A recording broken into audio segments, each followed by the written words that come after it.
téléphone, de bracelets éventuellement en fin de procédure. Enfin, je veux dire, le matériel, il existe en France? Alors, ce qu'on sait, c'est qu'il y a 225 000 victimes de violences conjugales en France. Vous l'avez dit, il y a une soixantaine de bracelets anti-rapprochement, il y a 1300 téléphones grave danger et 3000 ordonnances de protection.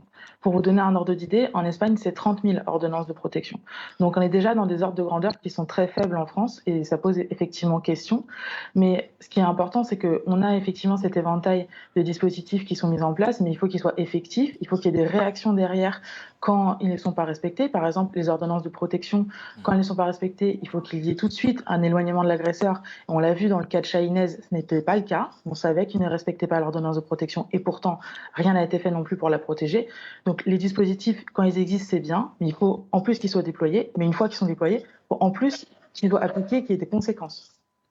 Et on a l'impression que on liste comme ça une série d'incompréhensions, de lenteurs, de dysfonctionnements, de défaillances, sans bien savoir finalement qui doit porter la responsabilité de tout ça, même s'il ne s'agit pas forcément d'établir des responsabilités nominatives.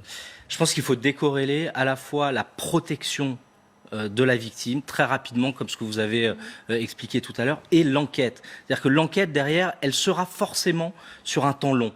En revanche, la protection de la victime, elle peut se faire très